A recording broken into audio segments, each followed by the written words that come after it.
Por favor, abra sua Bíblia em Apocalipse, no capítulo 2.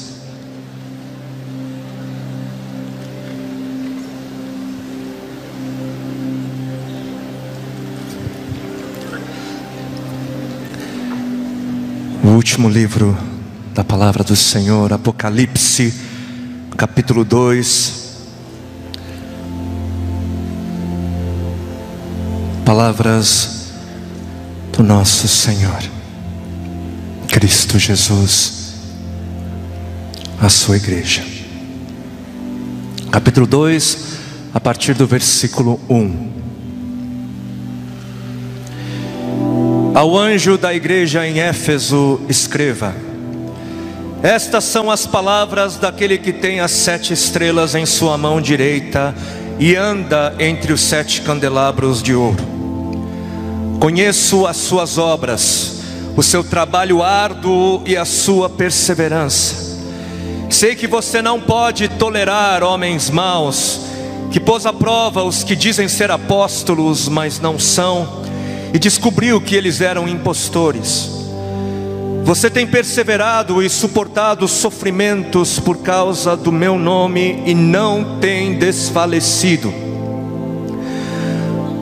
Contra você, porém, tenho isto: você abandonou o seu primeiro amor. Lembre-se de onde caiu, arrependa-se e pratique as obras que praticava no princípio. Se não se arrepender, virei a você e tirarei o seu candelabro do seu lugar. Mas existe uma coisa a seu favor: você odeia as práticas dos nicolaítas, como eu também as odeio. Aquele que tem ouvidos, ouça o que o Espírito diz às igrejas. Ao vencedor darei o direito de comer da árvore da vida que está no paraíso de Deus.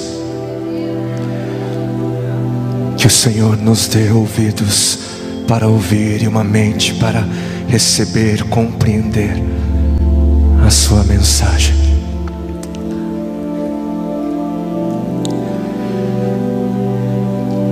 Deus é um ser apaixonado. Ele é apaixonado por sua criação, Ele é apaixonado por você, Ele é apaixonado pela igreja. Mas o Senhor, acima de tudo, Ele tem paixão pelo seu nome, Ele tem paixão por sua glória. Acima de todas as coisas, Deus tem grande paixão pelo seu próprio ser. Ele tem. E a paixão de Deus por sua glória é grande, porque não existe nada e ninguém que se compare a Ele mesmo. Nada e ninguém. Nada. Existem aqueles que vão dizer que Deus, ou o Deus dos cristãos, é um Deus vaidoso, que Ele é um Deus orgulhoso, porque Ele atribui toda a glória para si mesmo. Ele não divide a sua glória com ninguém e não permite que a sua criação renda a glória a qualquer outra coisa ou a qualquer outro ser. Mas por que isso? Ora, isso é porque Deus também é ciente de que não existe nada e ninguém acima dele. Ele é ciente de que nada e ninguém se compara à sua pessoa, que nada e ninguém se equivale à realidade da Santa Trindade, da Santíssima Comunidade que vive em plena unidade. Deus é ciente de quem Ele é. E porque render glória é reconhecer o caráter máximo, porque render glória é reconhecer o caráter mais elevado existente, por conta disso, o ato de se render glória somente a Deus é um ato de justiça, é um ato de verdade. porque não existe nada e ninguém acima de Deus. Reconhecê-lo como o mais alto e sublime ser é um ato de justiça, é um ato de clareza. E quando Deus exige que se rendam glórias a Ele mesmo, isso se deve não à vaidade ou ao orgulho, mas se deve à justiça, se deve ao entendimento de Deus acerca do que é justo. E justo ou justiça é render glória àquele que tem a autoridade máxima. Justiça é render glória àquele que existe de eternidade em eternidade, porque nem o tempo é capaz de retê-lo, de contê-lo. Justo é render glória àquele que tem e é o caráter mais elevado existente. Não há nada acima ou além de Deus, nada.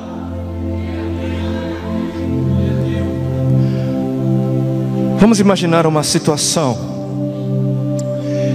Imaginem que eu fosse o melhor cirurgião cardíaco de todos os tempos, com uma eficiência comprovada ao longo dos anos, onde se percebeu um resultado 100% positivo, Todos os meus pacientes operados ficaram bem. E imaginemos também que nessa situação também esteja um outro cirurgião, mas de pobre formação, alguém que mal conseguiu passar nas provas e com um histórico de eficiência 100% negativa. Ou seja, todos os seus pacientes morreram por incapacidade cirúrgica.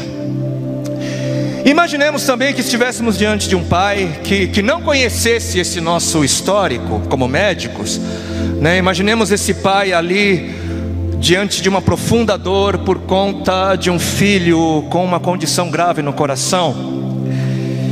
E eu dissesse a esse pai aflito o seguinte: olha, já que eu sou humilde, já que não existe vaidade em mim, eu vou permitir que o outro médico opere seu filho. Já que eu sou uma pessoa humilde,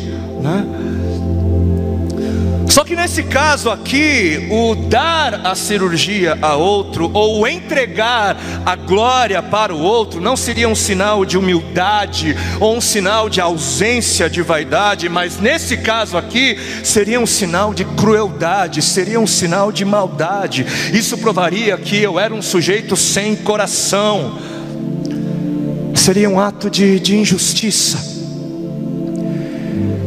E com certa semelhança, o fato de Deus ter acima de todas as coisas paixão por sua glória, não faz dele o Deus da vaidade ou o Deus do orgulho, mas faz dele o Deus da bondade, faz dele o Deus da justiça, da verdade. Não existe alguém além de Deus, além dele mesmo, e ele não pode fingir que não é ciente disso. Ele é bom, Ele não pode fazer isso. E sendo Deus então o ser mais sublime, nada é mais justo do que fazer dele alvo da nossa devoção, alvo da nossa paixão, nada mais justo.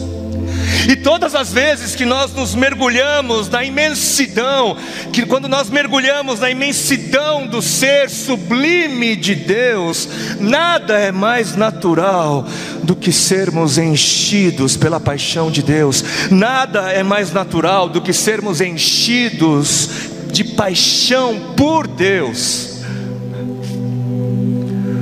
Quando mergulhamos em Deus, quando nos lançamos na sua gloriosa realidade, nós nos apaixonamos. E a paixão é algo poderoso, é algo extremamente poderoso. O mundo foi moldado por pessoas cheias de paixão. A história da humanidade, ela teve o seu curso mudado, teve o seu curso interrompido por causa de um homem apaixonado. causa da paixão de Cristo Jesus. E o mundo ainda hoje é constantemente transformado por pessoas cheias de paixão. Por pessoas de paixão, cheias de paixão. E o deixar de estar apaixonado, diferente do que diz o mundo, o deixar de estar apaixonado, diferente do que diz o mundo, não é algo natural, não é a maneira de como as coisas têm que funcionar, devem funcionar. Porque o mundo vai dizer que a paixão passa. E sim, as paixões do mundo passam, mas existe uma outra paixão, Deus nos diz que existe uma paixão que pode sim durar para sempre, que existe uma paixão que deve durar para sempre. E foi por causa dessa falta de paixão, foi por terem abandonado o amor que tinham no começo,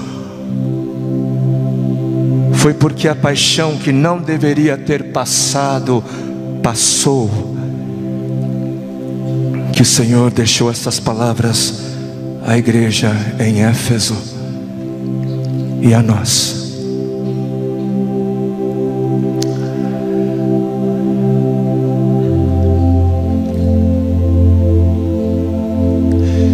Eu fiz uma pequena enquete entre as pessoas que vivem ao meu redor, para buscar saber o que vinha na mente delas, qual era a primeira palavra, ou o que vinha quando elas ouviam a palavra Apocalipse.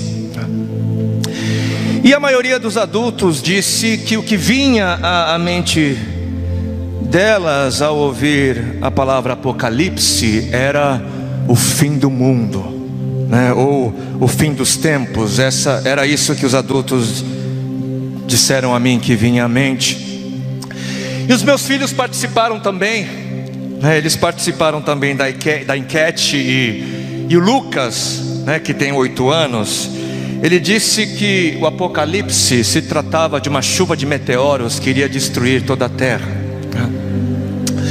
E o meu filho Felipe, de 5 anos, ele disse assim com toda a convicção que o Apocalipse tinha a ver com polícia.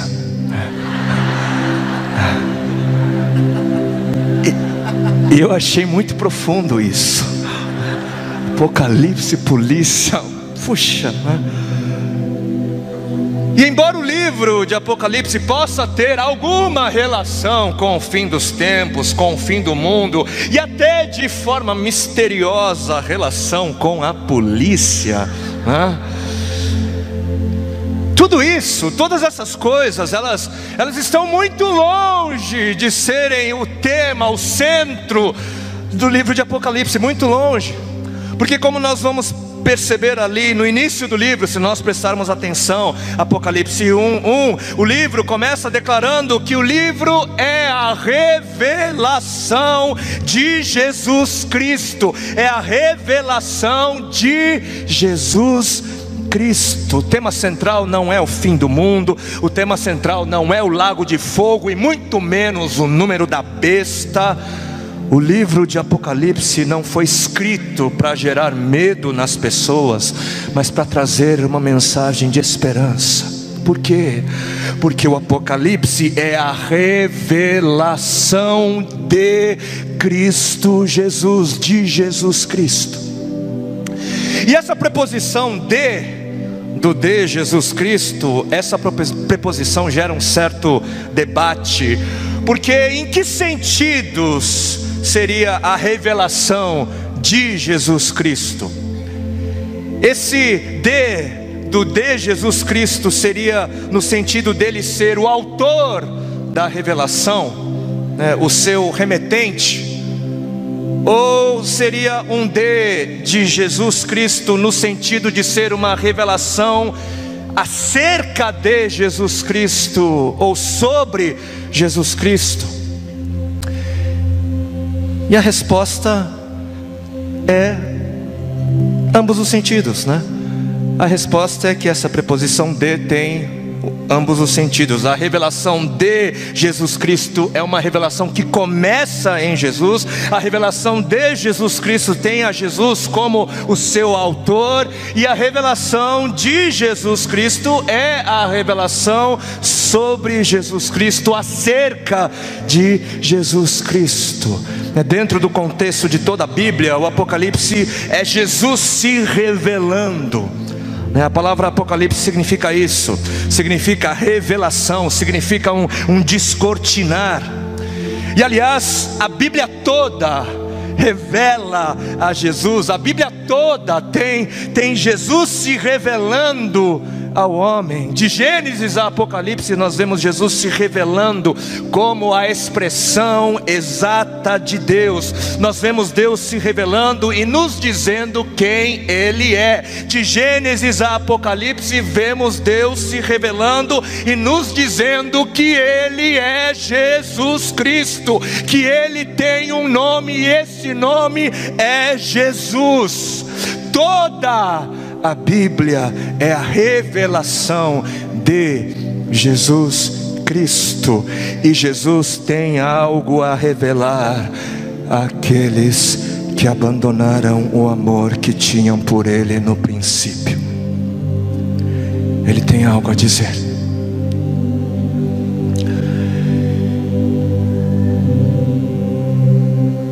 Vamos falar um pouquinho sobre Éfeso. Éfeso era uma mega cidade dos tempos antigos.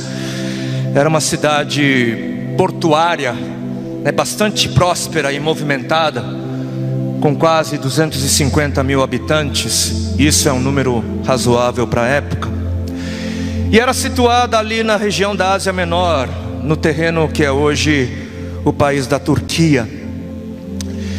E para termos um pouco melhor da noção da magnitude da cidade, foi em Éfeso onde construíram um enorme templo em homenagem à deusa Diana.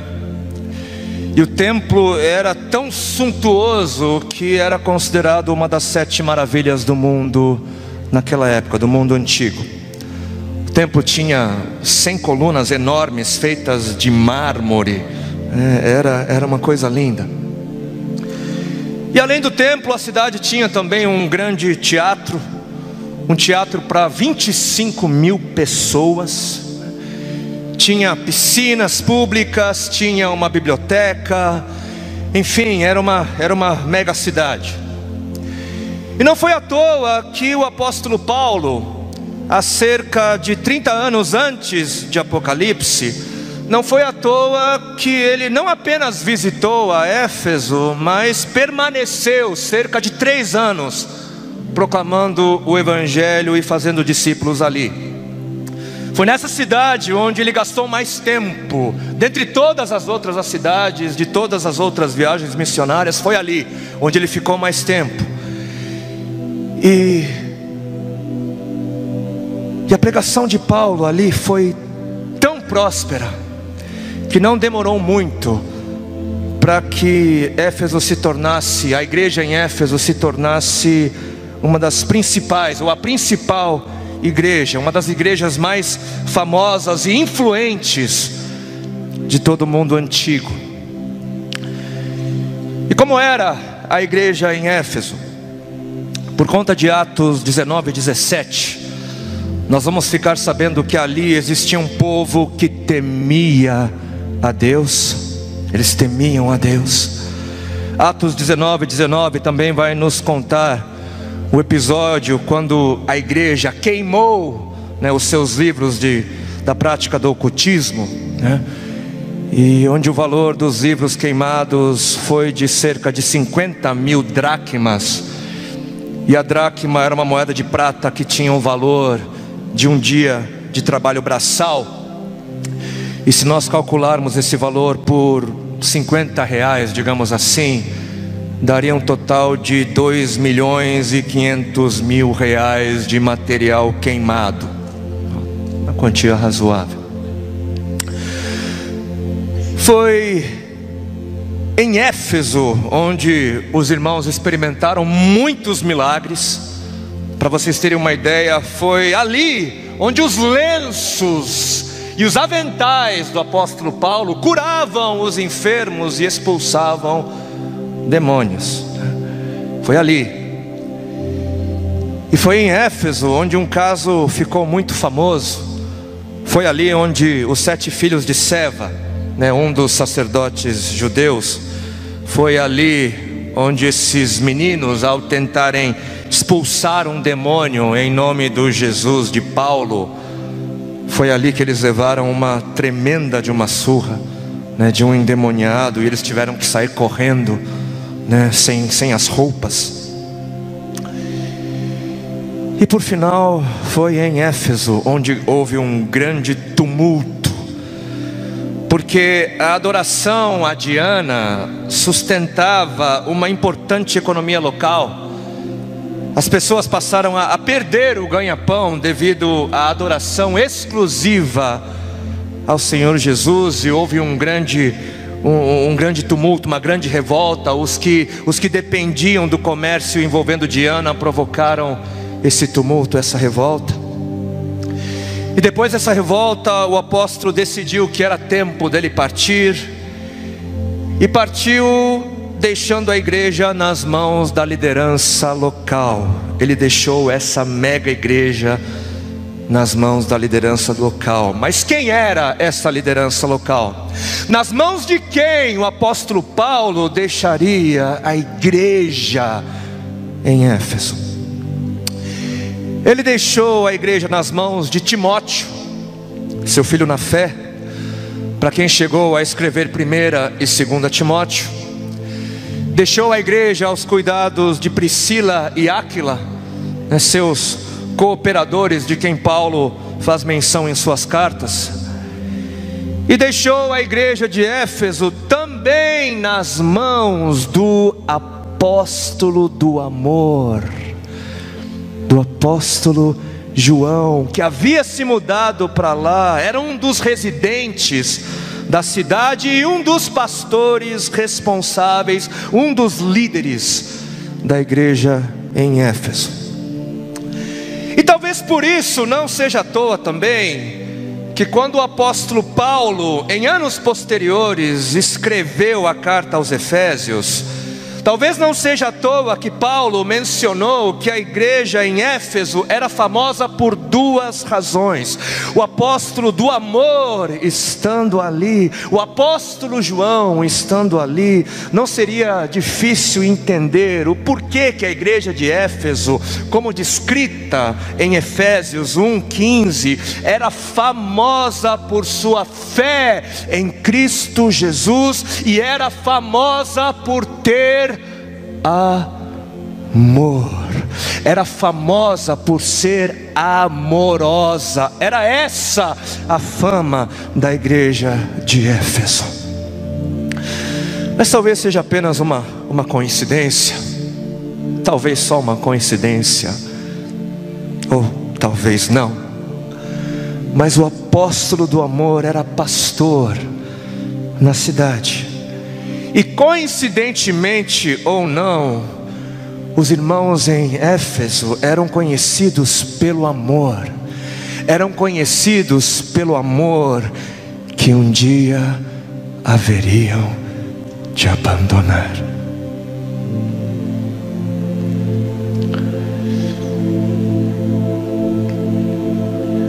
Relendo Apocalipse capítulo 2, versículos 2, 3 e 6. Disse o Senhor: conheço as suas obras, conheço o seu trabalho árduo e conheço a sua perseverança. Sei que você não tolera homens maus, que colocou à prova os que dizem ser apóstolos, mas não são, e descobriu que eles eram impostores. Você tem perseverado e suportado sofrimentos por causa do meu nome e não tem desfalecido. Versículo 6: você odeia as práticas dos nicolaítas, como eu também as odeio. E aqui a gente percebe que a igreja em Éfeso, nos tempos do livro de Apocalipse, era uma igreja bastante ativa. Era muito ativa, ela era cheia de programas, cheias de atividades, cheias de cronogramas, de deadlines, de ministérios, de conferências. Enfim, ela era uma igreja que não tinha problema com trabalho.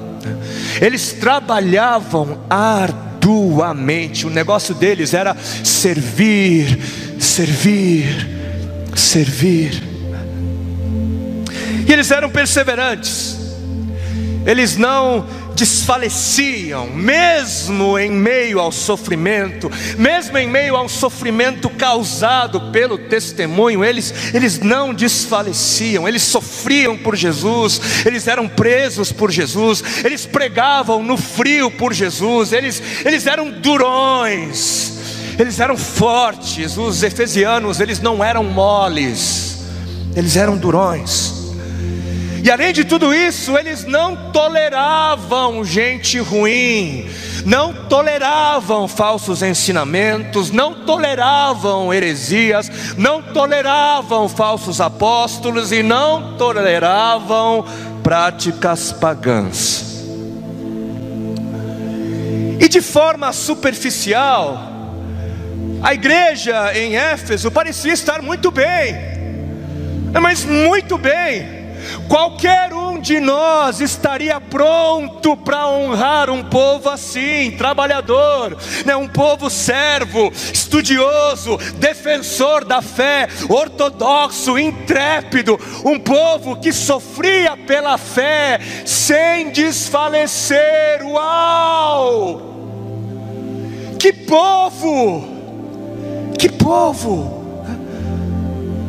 Mas como é que é possível existir algo de errado com esse povo? Como? Uma igreja fundada pelo apóstolo Paulo, uma igreja discipulada por ele durante 3 anos, uma igreja acompanhada de longe por cartas escritas pelas próprias mãos do apóstolo, uma igreja pastoreada por Timóteo, uma igreja pastoreada também pelo apóstolo João, uma igreja com colaboradores como Priscila e Áquila. E algo que eu ainda não mencionei, essa igreja, ela tinha no seu hall de membros, ela tinha como uma de suas anciãs, uma mulher extremamente preciosa e querida. Quantos aqui se lembram daquilo que o Senhor Jesus disse a João, quando ele estava ali pregado naquela cruz? João disse o que? Jesus, o Senhor disse o que a João? João, de agora em diante, Maria é a sua mãe. João, cuide dela por mim como se ela fosse a sua própria mãe. E foi isso que o apóstolo João fez. Ele cuidou de Maria e foi cuidado por Maria como se ela fosse a sua própria mãe. E consequentemente ele levou Maria para Éfeso quando ele se mudou para lá. Imagine você se converter a Jesus, se converter ao Senhor, ouvir tudo acerca de Jesus enquanto ele era vivo, e descobrir que na primeira fileira dos bancos estava Maria, estava aquela que havia vivido todos os dias com aquele que foi o homem mais santo que pisou na terra. Imagine ser discipulada por ela, ter ela ali. Puxa vida, como é que é possível que possa existir algo de errado com esse povo? Uma igreja tão referencial, tão famosa. Mas apesar de todas as aparências, apesar dos seus fundadores, apesar dos personagens envolvidos no cuidado da igreja, apesar dos muitos sinais e das muitas maravilhas, apesar de um passado todo de bom testemunho, e apesar de terem começado bem, havia algo de muito errado, sim. Eles haviam abandonado o primeiro amor. Eles haviam abandonado o amor que tinham no princípio, no começo. E o Senhor os responsabilizou por terem deixado de amar como amavam. Os responsabilizou pelo esfriamento. Existe um processo de esfriamento do amor, um processo pelo qual aquele que esfria é responsável. O Senhor disse: vocês abandonaram o primeiro amor, abandonaram a paixão, abandonaram o amor que tinham no começo. Eles foram responsáveis pelo abandono. Apesar de um bom começo, com o tempo, eles foram fazendo concessões aqui, abrindo exceções ali. Apesar de um bom começo, com o tempo, eles foram se aproximando do pecado, de pouco em pouco, até que o pecado deixou de parecer algo tão ruim. Apesar de um bom começo, com o tempo, eles se esqueceram de que haviam sido predestinados para serem participantes da ação de Deus e não meros espectadores. Com o tempo, o sucesso de suas atividades se tornaram mais importantes do que a razão de se fazer tais atividades. Que perigo, que perigo, que perigo ser uma igreja com conteúdo, mas sem paixão. Que perigo ser uma igreja que prefere ganhar um argumento a ter de ganhar um amigo. Que perigo ser uma igreja cheia de atividades que promovem apenas o enchimento temporário de um coração vazio. Que perigo ser uma igreja que não tolera a heresia sem ter amor pelo herético. Que perigo ser uma igreja que odeia qualquer tipo de prática pecaminosa sem deixar de odiar aqueles que as praticam. Que perigo ser uma igreja sem compaixão. E é um perigo porque foi a igreja sem amor que esquartejou os hereges e queimou as bruxas. É um perigo porque a igreja intolerante sem amor gerou e gera as guerras ditas santas. É um perigo porque é a igreja sem amor que não aceita homossexuais, não aceita mulheres de programa, não aceita traficantes e toda sorte de miseráveis no seu meio, não aceita. Ela aceita, sabe quem? Ela aceita os mentirosos, ela aceita os adúlteros, ela aceita os sonegadores, ela recebe os orgulhosos, dá as boas-vindas aos ricos, mas não recebe aquele tipo de gente. É um perigo. É um perigo porque atividades e projetos que nascem de outras razões sem ser o amor não geram pessoas apaixonadas, não geram. Podem gerar entretenimento, podem gerar lazer, podem gerar educação, mas não geram paixão. E é um perigo ser uma igreja sem amor, é um perigo ser uma igreja sem paixão, porque uma igreja assim deixa de ter razão de existir. O destino da igreja que não ama é sucumbir, é desaparecer.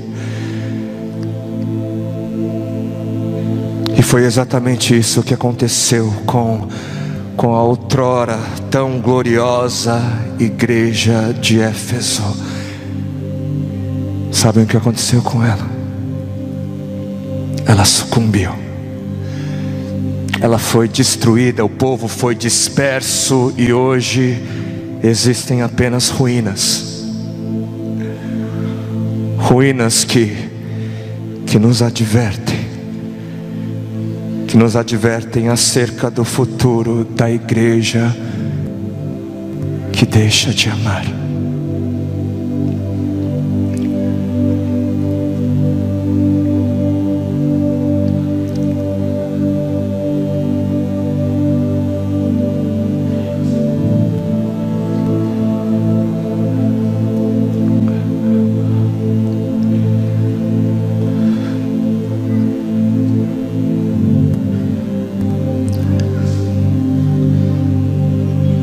Curva essa cabeça. Feche seus olhos, se isso te ajudar. Talvez isso ajude o seu irmão.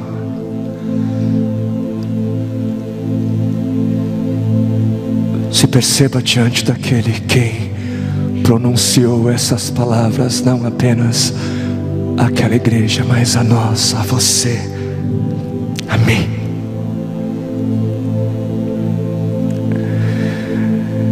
Eu não sei quantos aqui podem ouvir o Senhor dizendo: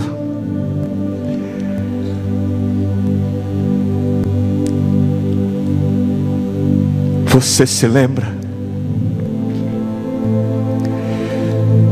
Você se lembra, filho?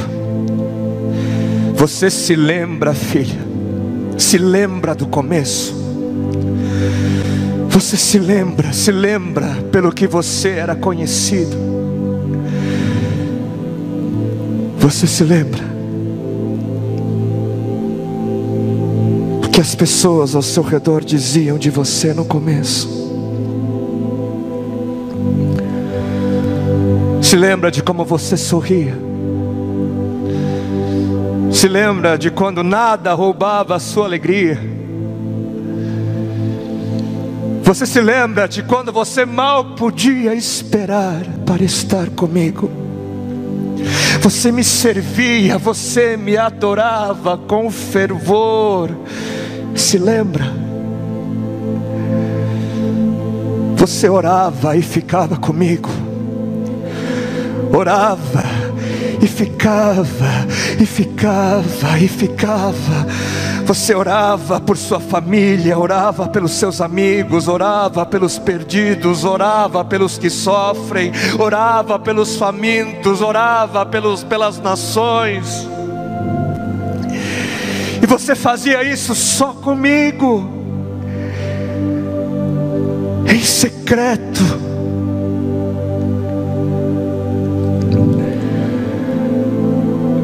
Você lia com prazer a minha palavra, cada página, cada capítulo.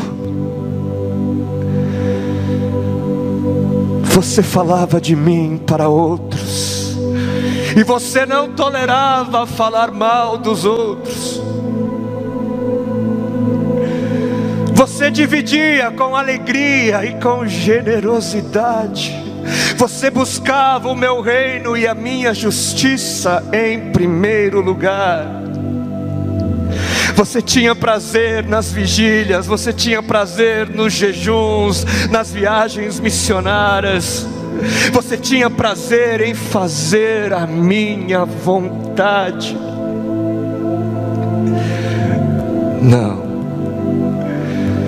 Não, você não me trocava por um programa de televisão. Você não me trocava por um jogo de futebol. Você não me trocava por nada. Você buscava viver em santidade. Você mantinha a distância do pecado. você pensava em mim. Se lembra de como você pensava em mim? Eu era o seu primeiro pensamento ao acordar e o seu último antes de você dormir. Você tinha prazer nas atividades da igreja, você tinha prazer, você tinha paixão por mim, e por isso não era um fardo.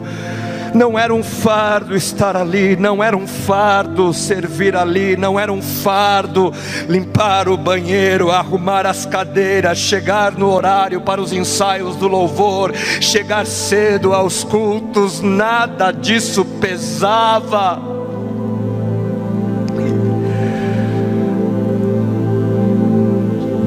Você mudou. Você se lembra de como você era? Por quê? Por que você mudou? Por que você não me ama como você me amava no começo? Você costumava me amar, você era apaixonado por mim, era apaixonada por mim. Mas você não é mais. Você não é mais. Por quê? Por quê? Por que você abandonou o amor que tinha por mim? Por quê?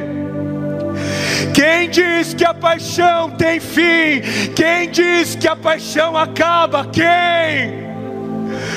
Pois saiba que a minha paixão por você ainda não acabou. Ela não acabou. Saiba que eu te amo da mesma maneira que eu sempre te amei, da mesma maneira. A minha paixão por você não mudou.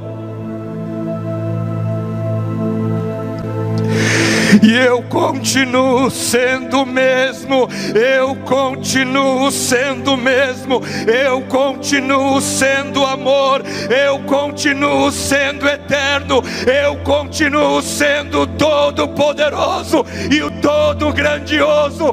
Os anjos ainda cantam e celebram que santo, santo, santo eu sou.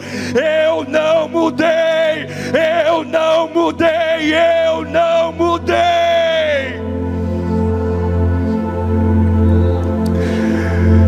Mas você mudou. Você mudou.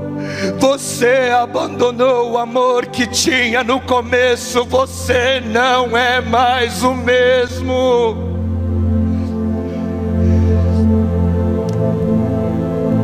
Você me chamava de papai, eu te chamava de filhinho, de filhinha. Mas hoje você me chama de excelso e glorioso Deus. Mas eu continuo te chamando de filhinho, de filhinha.